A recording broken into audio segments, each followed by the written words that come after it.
Berlin سے مطیع اللہ کی report شامل کرتے ہیں۔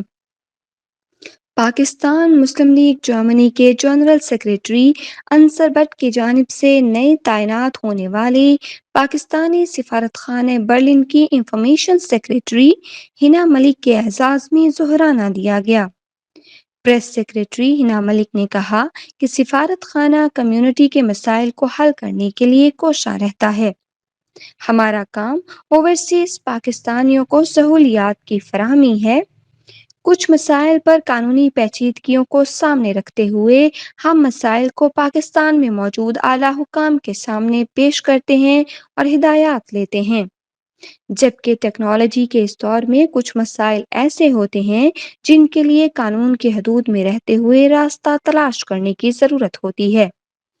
سفارت خانہ برلن کا پورا اسٹاف دوستانہ رویہ اپناتے ہوئے کمیونٹی کے مسائل کو حل کرنے کے لیے کوشاں رہتا ہے۔ سیاسی جماعتوں کے رہنما کمیونٹی اور سفارت خانے کے درمیان ایک پل کا کردار ادا کر رہے ہیں۔ On the part of the government, so government should take that responsibility کہ آپ اس کو نیا ویزا اپلائی نہ کریں، گورنمنٹ کہے ہاں جی یہ ہمارا پروسیجر لے لیتا ہے، اس کا اسی ویزا اپلیکیشن پہ، اسی پروسیس پہ، اسی فیس پہ ہم اب کریں گے۔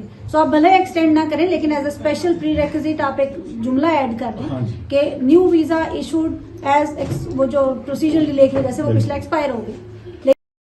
تقریب کے شرکاء نے کمیونٹی مسائل پیش کیے، جس پر ہنا ملک نے کہا کہ کمیونٹی کو درپیش مسائل کو حل کرنے اور متعلقہ حکام تک پہنچانے کا وعدہ کیا جاتا ہے۔ اس موقع پر پریس سیکریٹری کی زندگی کے ہمسفر مظہر اقبال، مسلم لیگ نون جرمنی کے عہدیداران، برلن کے ادبی احباب اور صحافیوں کی بڑی تعداد موجود تھی۔ کشمیر ریسٹورانٹ اور کشمیر ہاؤس میں منعقدہ تقریب میں نون لیگ کے رہنما ڈاکٹر اورنگزیب ذیشان، نون لیگ جرمنی کے نائب صدر سہیل ناصر اور برلن کے جنرل سیکریٹری مرزا بشارت حسین نے شرکت کی۔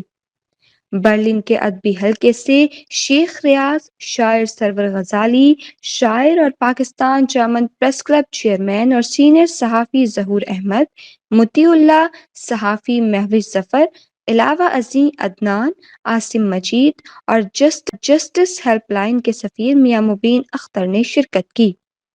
مسلم لیگ جرمنی کے general secretary Muhammad Ansar but نے تقریب کے شرکاء کی پاکستانی اور کشمیری کھانوں سے تواضع کی اور مختلف کھانوں سے مہمانوں کی خدمت کی۔ تو آپ مجھ سے رابطہ کریں اور آپ یقین کریں آج تک کسی بندے نے ایک دفعہ نہیں کہا کہ میں نے باہر نیچے کھڑے ہو کے امبیسڈر کو فون کر انہوں نے نہیں اٹھایا۔